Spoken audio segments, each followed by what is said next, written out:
Recording in progress. Hey everybody, and welcome to Ben and Nate's Questions That We Ask Massage Therapists on the Internet. I'm one half of your host, Nate Fay, and Ben and I do this awesome show. We get together, we ask questions on the Internet for our massage community. We want you to answer them. There's no wrong answer, and Ben and I get together as often as we can and talk about this. We have a good time, and maybe you'll learn a thing or two. Come find us on the Facebook page we call Ben and Nate's Questions We Ask Massage Therapists on the Internet. Find the latest question or even older questions and give us your thoughts and opinions because we want to talk about it. Thank you for joining us. Ben, this is going to be an exciting episode tonight. Passionate, possibly a passionate one because we got a lot of passionate answers. But before we get into it, do you have anything you want to talk about or say? I love how you put me on the spot there. Why not? You talk about our passionate listeners, or I feel like we have some passionate listeners. And I think that's the type of people we attract because we're both passionate people ourselves. So I think our vibe is attracting our tribe, so to speak. So I'm glad that you guys are here listening to us talk about the things that may or may not interest you. How That's about right. you, Nate? Do you have anything you want to add or say before we get started? This is episode 62, and I'm happy to be here with you, and we'll talk about the things that we like to talk about. So what is our hot topic this week? The question we asked on our Facebook page that you can go check out, it reads, do you prefer a silent session or an interactive session? Whichever you prefer, how do you manage those expectations with your clients? So, after reading the question off, I like to go straight into the hot take and get your quick 20 to 30 second hot take on this question. So what say you, Nate? What's your hot take? Well, it has been like many things that you and I talk about, Ben. It's been an evolved journey over the past 20 years. So my current hot take and how I got here are maybe two different answers. But my preferability is an interactive session. How about you? It's a good hot take. I have some thoughts about setting up the expectations, but I'm like you. I prefer interaction. Interaction about the massage, not interaction about other things. But I think we're going to get into that. I think we are too. Yeah. And Ben, my guess is 20-something years ago, it probably was a little bit of a different thing for you, and it was for me, and what we learned and what we thought we should do. And I think it'd be kind of fun to talk about the evolvement over the years. Yeah, tell me what they taught you in massage school about talking. Shut your mouth, don't say a word. You go in that room and you do your thing and you keep quiet and you play whale songs, the sad whale song. And Enya. At least Enya. Yeah. Yeah. Because if you were to talk, you are going to immediately bring that person out of the relaxation state and ruin their entire experience. They're never going to want to come back, and you're done. You're done for. Right. Is that what you were taught? Yeah, absolutely. And by the way, and I don't think we need to say this anymore, but there's plenty of therapists that just do that type of work. It's fantastic work. There's a huge need for that work. And but I think there's a time and a place to probably interact in even the quietest of sessions, right? Absolutely. Yeah, I mean, at some point you're going to have to check in. And I want to add to what you were saying. That was the check-in was always about the 30-minute mark. And there's just so many things wrong with that.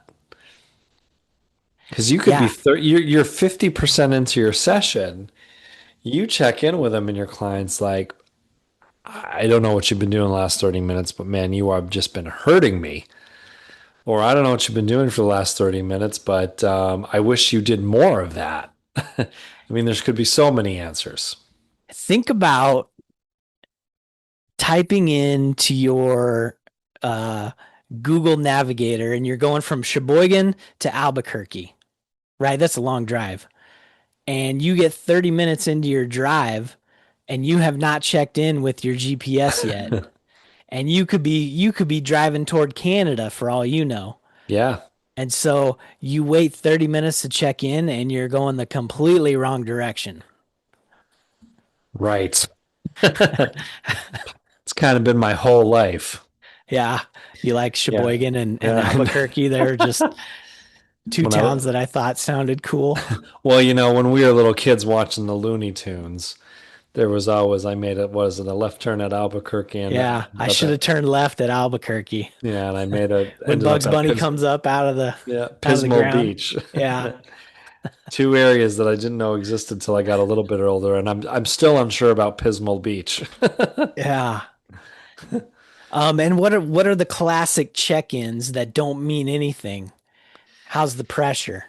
How's the pressure? Or how you doing? How's it going for How you? yeah, Right. how are you feeling so far? Right.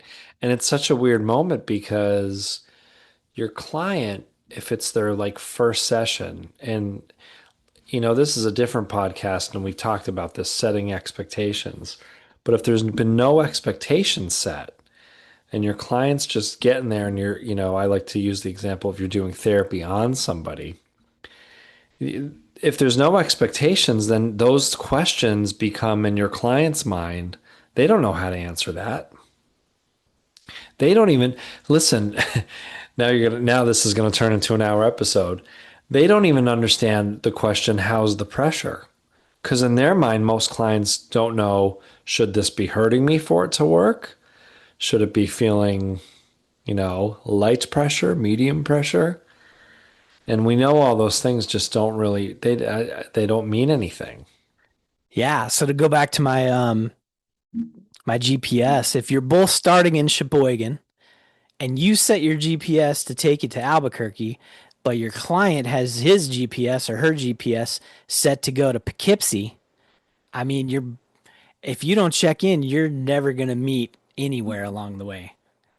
You know, How's that for an abstract? I love it, and I'm just going to get off on an ADD tangent. Um, I live in a house with too many people, a lot of people, and we all have iPhones, and we're all on the same cell phone plan, Yeah, and our weather apps are drastically different all the time. that's crazy. Like Shauna will say, it's going to pour this weekend. And I'm like, my app says it's going to maybe like sprinkle at 2 o'clock in the afternoon for 1 minute. Wow. It's so anyway. So again, it's has nothing to do with what we're talking about, but Yeah. maybe So it does. maybe we could jump into like managing those expectations. Um, and there's different ways to do this. And I want to throw out my pet peeve of how people manage expectations, or some people. And I'm not saying this is the wrong way to do it. It's it's not my preferred way to do it, Hmm. but you get into a session and the therapist will give you 5 to 10 minutes of direction. This is what I'm going to do. This is what I'm looking for you to do. This is what's going to happen here. And then we're going to do this. All of this stuff that, oh man, it can be done while you're on the table. And that's just one of my pet peeves is like, hey, the best way to do it is while we're doing it. That's easy. I don't have to give you this list of directions Right. beforehand. Right. Most people are pretty smart. They can kind of figure out, and they've seen, even if they haven't had massage before, they've seen it on TV. They kind of have an idea of what's going on. You maybe have Absolutely. to go over like a little bit of basics, but 10 minutes, 5 minutes, too long. Right. Right. Use that time for assessments. Definitely. Yeah. Definitely. And again, the relaxation setting, the right spa work's probably going to be very different. There might be an environment where it's not rushed, but you're going to be back to back with clients all day. You've got only so many times to do anything. So what would be in that environment where we know it's going to probably be a quiet session? What are like 1 or 2 minutes of expectation setting? What do you think is the most important thing to talk to the client about? Boy, that's a good question because I don't do that kind of work. And so trying to think through what that might be. I mean, I think the basics, the most important part is how are we going to start? How are we going to get you on the table? And how are we going to get to the starting point? Where are we going to drop that pin in Sheboygan so that we're both starting at the same spot? I think briefly, and of course, I'm going back to my days of things that I thought were maybe important, and I might say to them, if you're here for a relaxation massage, and nothing that we're going to do today should hurt to work. I want you as comfortable as possible. If you're too warm, too cold, feel free to let me know at any point. If the pressure's too much, feel free to let me know at any point. And if you're laying on your back or your belly for too long, and I always like to say to people, I'm not married to any position. So if you need to change positions at any point, let me know. So I can see maybe those three things, which would take about a minute to cover, working in that sort of atmosphere. Yeah. And I like, those are all check-in points too. Once you get them on the table, that's super easy to check in and say, hey, Yeah, right. And then you've kind of covered that so you don't get to that awkward 30-minute mark. And again, the client doesn't know what you're really asking. So now, maybe 10 minutes in, they could say, hey, it's a little chilly in here. And they have permission to say that. Or, my low back's a little sore. Could you just kind of like back off a little bit? And those mini interactions and what's generally out of 60 minutes, a few seconds here and there, I think that's really reasonable. yeah, and I feel like for you and I, that time before you start the actual work is doing the assessments to gauge, hey, how are we going to guide this session? Um, and I think, oh man, I had a thought and it left me, but um, we were talking about managing expectations, and so there's not a wrong way to do it. No, not at all. Not at all. And in those settings, how important is the intake? You're talking spa settings, or you're talking like Spa settings. clinical? Someone comes in and yeah, spa settings, and they still have to fill up the intake. They still are going to circle neck pain, back pain, foot pain, shoulder pain, all the headaches, depression, anxiety, stress. They're still going to circle all those things. Yeah, back when I was a new therapist and I knew maybe a little less than I do now, because I don't know very much right now. But I wanted to know all that stuff. That stuff was important to me.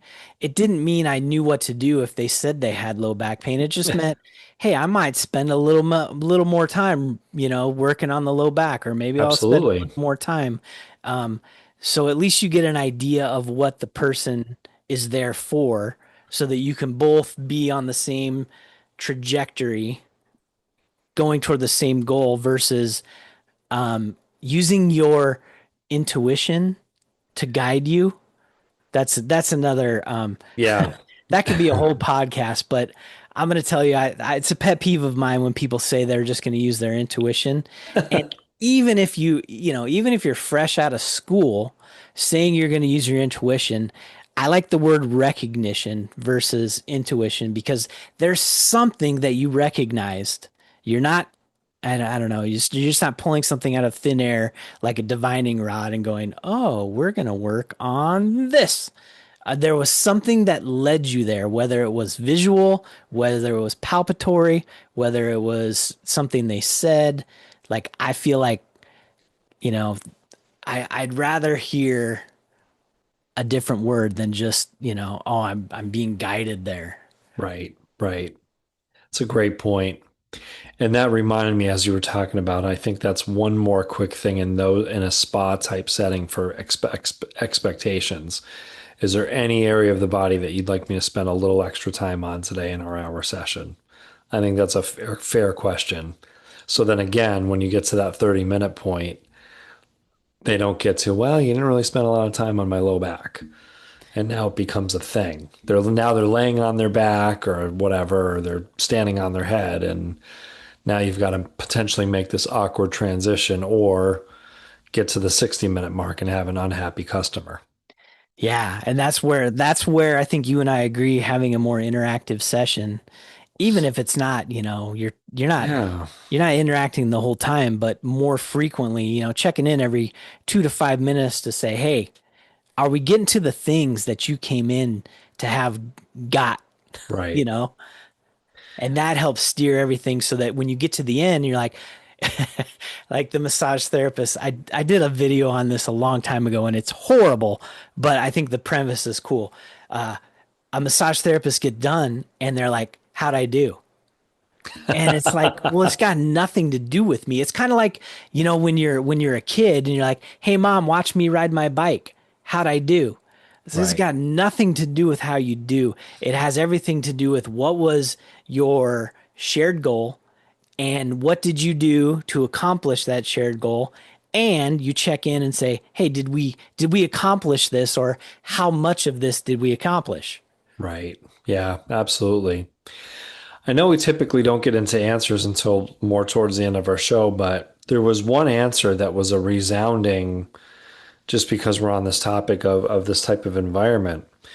And so we had one answer out of multiple answers where one person just really stuck to the I like a silent session Oh, so you're talking about our Facebook page on our where Facebook people page. are Yeah. interacting. Okay, yeah, Yeah, great. so I don't want to jump too much into this right now because most people were kind of split down the middle. And there was one listener that talked about how they liked a silent session. They want people blissed out and sleepy, and she felt it also kept her focus throughout the session.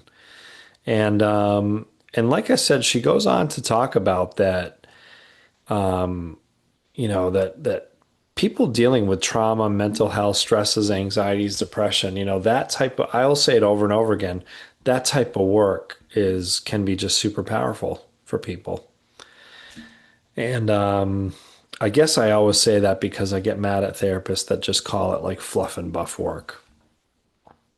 Yeah, I mean, again, you're gonna attract the people that like the work you do. And if that's Yeah. what you like to do, keep doing it and Heck get yeah. to be the best you can at doing that work. Yeah. So what does an interactive session look like for you? That's a good question. Um, I don't know. I kind of want to pull out my Uno reverse card and ask you that Okay. question. What is I mean, I know what an interactive session looks like for me, but I want you to start us off for that. We've talked a lot tonight about setting expectations. And we talked about this before in other episodes. So setting expectations, let's say for a new client. And to me, setting expectations starts at the phone call. Once they tell you their story. I've had low back pain for 17 years and I've tried everything. And my friend said I should call you. Great. And then I go into, well, I said, I'll usually say, well, what I like to do is go over how our first session looks. And if everything sounds okay to you, let's go ahead and look at our calendars. And I'll explain to them that, your first session is going to be an hour, but it's not all treatment time, that there's a new patient visit. So there's health questions. We've got to have a bigger conversation about your low back. I'm going to take a minute or two to take you through an assessment. And, and then and I say we'll do some treatment that day, and then we'll talk about some education if we need to. And then if they say that sounds great, then, we look at our calendars. And then from there, I go into like what I'm going to email them, what they should look for, directions, parking, price expectations, let them know up front, I don't work with insurance. This is what you can expect visit by visit. And then we go from there. So then when people come in for their first visit, and by the way, I just want to say, I think this is important to talk about because setting expectations is the difference between a interactive session or a silent session. So at that point, they come in for the first session. They fill out their health questions. I bring them in the treatment room. They tell their story. And once we've got sort of a clear scenario, I'll take them through an assessment. And then I'll set the expectations of, what the therapy is going to look like for that visit. We're going to do some work today. And I always say the line, you're going to feel the feels. If something is already sort of bothering you, it might be a little bit more, you might be more aware of it as I'm working on you. And I say, but it should always be at a therapeutically tolerable or valuable level for you. And, because I like to use humor, I might say something like, so what does that mean? That means if all of a sudden, you're getting hot and sweaty and you're going blind and your arm's going numb, that's certainly a time to definitely talk to me about that. But I also then back up and I'll say, but don't worry. I always say it's never going to get to that point. And I also let clients know, I say, sometimes people say, Nate, you can go more. And I let them know that's my cue to actually not go more, to do the opposite. And I kind of explain my less is more theory. And I say, we'll be interacting the whole session. And I say, there might be times when I don't say anything, but if you want to ask me questions or tell me what you're feeling, feel free to. And I let them know that it's there. At the end of the day, I said, it's their session, that we're doing this together, that we're a team. And, I might be asking them questions as I go along. And if there are moments of silence, like I said, I don't want them to take that as a we're tuned out, we're checked out. Now, and then the session goes from there. So I've set the expectations that we are going to be interacting. I also mentioned to him that, I'm going to ask you to do certain movements while I'm working on you. Don't worry, they'll be easy. And I'll talk you through them if we even need to do that today. So again, I've set this big expectation for an interactive session. So they've got complete permission to chime in, speak up when they need to, ask questions, and then they know that I'm going to be interacting with them throughout the session. Yeah, that's fantastic. I mean, that's everything that I pretty much do also. A lot of it is during the treatment, Yeah, it's I just, I'll explain to them while I'm working, hey, this is what I'm looking for. This is what I want you to tell me. Um, because I feel like it's easy to just remind them in the moment because sometimes, you give them too much up front and they kind of forget. So well, yeah, sure, for sure. but that's part of every once in a while I do this online continuing education class about setting expectations Mm, and you know s- laying out all those expectations helps to remove anxiety from the person that's coming to see you. yeah, for sure. So that is already helping with the therapeutic value of the work that you do. It's increasing trust. It's doing all the things like, oh yeah, this is the guy for me. Versus, I've talked to some people before and they say, well, I kind of just wanted to come in and just check out and relax. And I'm Right. like, well, we can do that, but I may not be the guy to do that. There's some people that are probably way better than that at that than I am. And so you figure it out right away, like, you set those expectations. And I know you're good at doing that. I still take the online appointments. So sometimes I get those people coming in, and so I have to, shift gears a little bit and say, okay, this is the work that I do. We can do this work, but you know. Right. And I'm so glad you brought that up because this is kind of turning into a podcast about setting expectations, and that's okay. So you get a client that slips through the cracks, so to speak, and it's happened to me. And I've also learned, I don't do online appointments, everything's over the phone. And my fool me once, fool me probably 35 times over the years. It's the cold call for me. If they say, hey, I just found you on Google, that is to me a sure sign that I should not book them. But I've had people slip through the cracks. So then you get somebody come in, and I've had this happen to me once in a while. Not anymore, because I finally started sticking to my own rules about don't take cold calls. But I've had people like I go through all this with them and they walk in and I've gone over everything on this is the crazy part. I gave them the speech, so to speak, on the phone. I've sent them an email highlighting everything and they've walked in the door and I've done everything I just told you. And I've had a few people over the years look me in the eye going, I just want a massage. And I freeze and I say, and I said, no problem. I said, I don't under, and I've, said to people, I don't understand where we missed a connection. I said, I'm sure that you read about me on the website. We spoke on the phone. You got my emails. So I said, I don't know where we missed each other. And very much, you already said what I said. I said, I'm not your guy.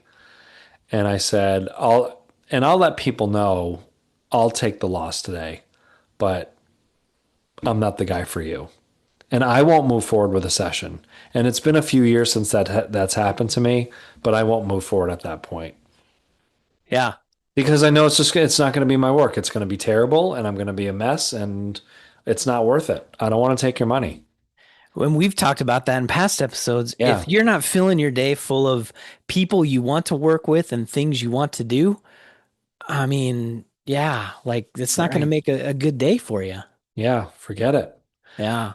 So then there's another thing that plays in, and we've sort of alluded to it a little bit, whether it's a silent session or an interactive session, but something that's so important in our treatment rooms, which is music. Ooh. So is music considered interaction? It Would you could say? be. Yeah, it definitely could be. Music can set a mood, it can set an emotion, it can be interactive if it's, groovy and there's lyrics because I play a little bit of everything, but I play songs in my office, like pop tunes, black jazz tunes, blues tunes, pop rock tunes.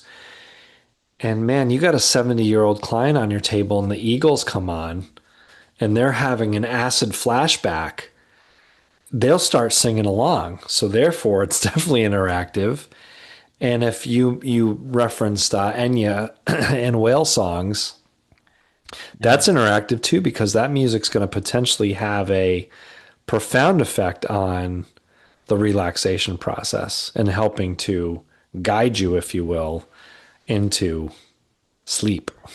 Yeah, I found this station on whatever Spotify, whatever I was using, Pandora, Yeah. and it was elevator music, Like but actually. it was elevator music style of like Metallica Oh, that's so and awesome. and it was all these artists that I knew, and I'm listening to it and I'm singing along even though there's no words, but Yeah. I know the words to these songs, and I'm like, I had to shut it down because it was distracting me. Right. So I all of my stuff is pretty plain vanilla. There's no very few things people recognize. I do some classical music, but that typically doesn't have words. Yeah. And so it doesn't distract me, and it's kind of the sets the tone in the room, but I don't know. Also, I have an iPod that is like fifth generation, so it's 12 to 15 years old, and Impressive. I know, and it still works, but I don't know how to put music on it anymore. So whatever's loaded on it is staying on That is there it. That is until it. it dies. Yeah, well, I use Pandora and like I said, I have a handful of stations that I go back and forth with, but they're all, you know, and I have one client, only one client that wants me to put on like real hard rock stuff.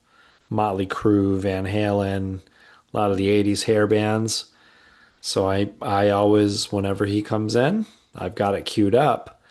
And then it's kind of funny because sometimes I forget to change it back to what I normally listen to. And my next client comes in and they know right away. They know what to expect. And they come in and they say, oh, a little different station today, huh, Nate? And I'm like, oh, I'll switch it back to, and they're like, oh no, keep this on. And of course, I've had the jokes over the year. Well, they're not even jokes. People say, I actually just come here for the music. So, which is fine. Nice.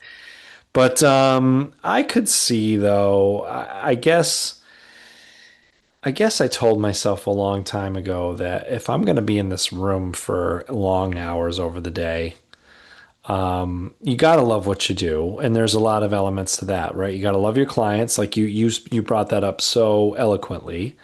You have to love your clients. You have to choose your clients. Your clients have to choose you. It's got to be a good team, good framework on that. And you got to love your treatment room, and you have to just, love what you're listening to all day. Because back in the day, as a classically trained musician, music is very important for my ears. And back in the day of like the relaxation, the early days, I'm a huge fan of Brian Eno. He's composed and produced for everybody. And Brian Eno back in the 60s and 70s did what, a lot of modern composers were doing, which was their ambient music phase. Yeah. And one of his most famous ambient music pieces is called Music for Airports. And it's a four-piece um, ambient piece. Okay. And it's really beautiful. But man, talk about, I mean, 10 minutes in, you're somewhere else. And I listened to Music for Airports so many times in my early years of being a massage therapist. Yeah. Anyway, so do you have anything else to talk about? I think that was pretty cool. Oh, I mean, I think we hit a lot of stuff. We could keep talking, but are there any comments that we got on the Facebook page that you wanted to talk about? Because we got a few. Yeah, we did get a few. I liked highlighting that one.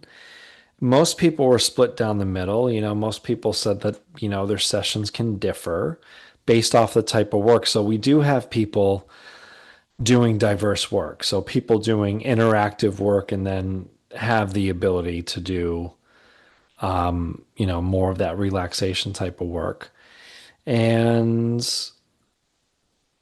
some people just leave the whole thing into the client's hands. Interestingly enough, though, Ben, and the only reason I brought up the music thing is because all of our answers uh, sort of implied that music was part of this question. So people almost focused more on music as their answer than everything we talked about, which is actually a cool thing.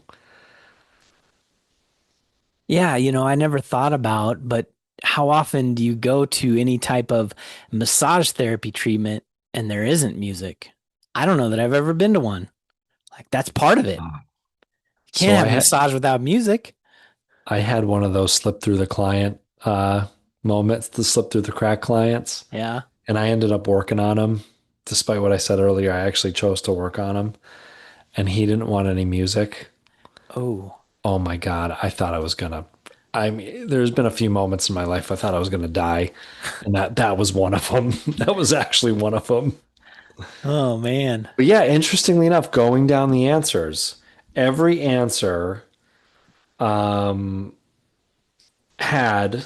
I'm just gonna go through them fast. I play music with real instruments made by musicians, not typically droning spa music. Next person. Um, no music for the hard of hearing. Nature music, a little sleepy. I don't play soundscape music crap, mostly because I hate it. I don't play slow, blissed out music either. Somebody talked about that they ask them these questions ahead of time if they have a preferred playlist.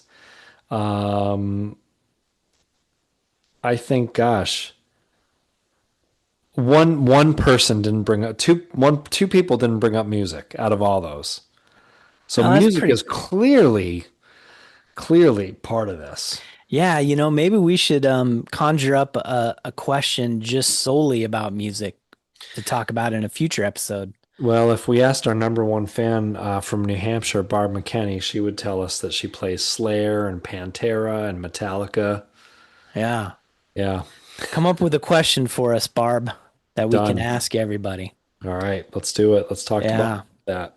And Well, Ben, go ahead, I buddy. wanted to say one more thing about interaction.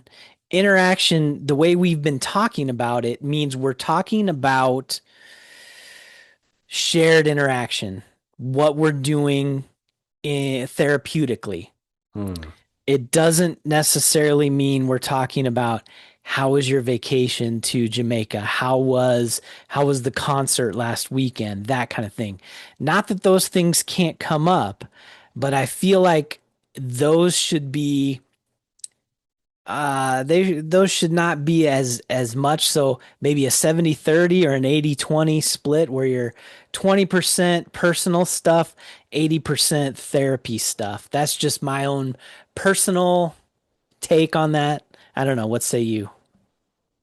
Ben, it's I agree with you, but I'm kind of guilty as charged, and I go back and forth on it, and I've been going back and forth in my head for years.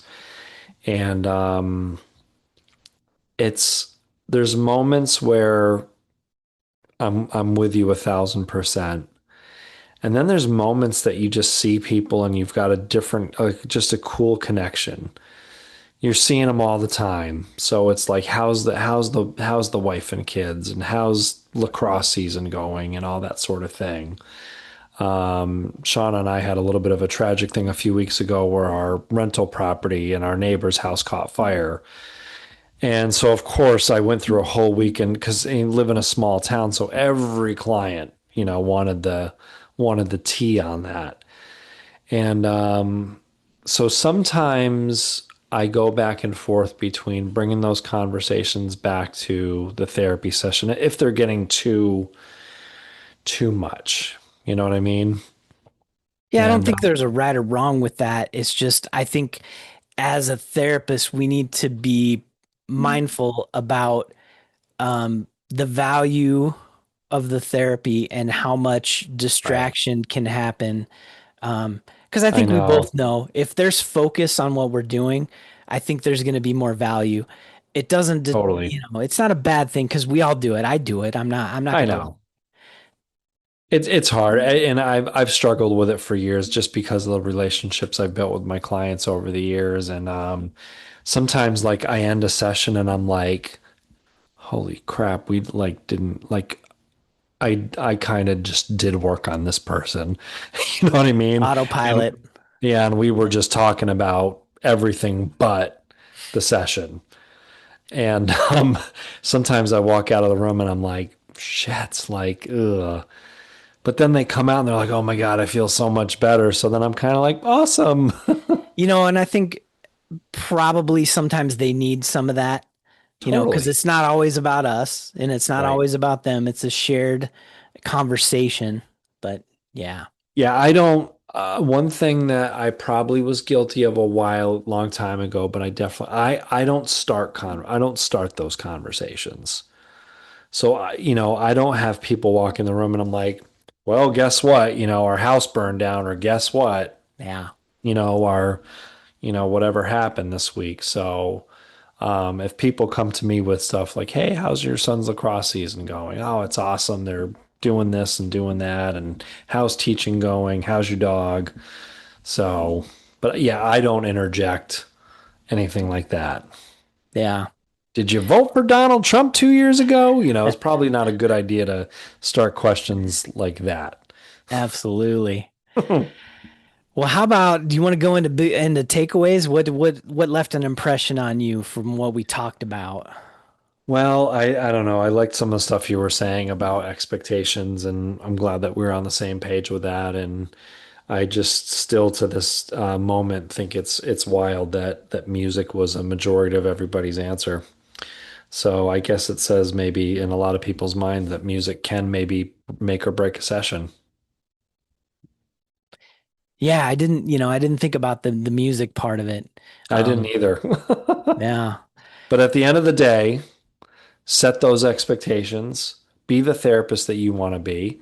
And if that means that you want interactive sessions, build that practice, man. If you want the tune in, turn out, relaxed focus sessions, build that practice. absolutely. So Nate, if people like the show, tell them how they can support what we're doing. Answer our questions first and foremost. Listen to us, interact with us on our Facebook page. Send $1 to Ben and Nate's questions that we ask massage therapists on the internet on Venmo. And we're going to keep doing this, I think, for a long time, Ben. I have this dream that one day we're gonna make at least $1 from doing this. That so I can put it in my accounting books. We made $1 from our podcasting efforts, and that in itself would be enough for me, because I mean, you and I have said it before. We do this because we want to, we like Yeah. it. We're not doing it for the big sponsorships and all that stuff. We're doing it for fun. I think the guy from Peru is going to send it to us, Ben. I love it. I love it. All right, buddy. Have a good week.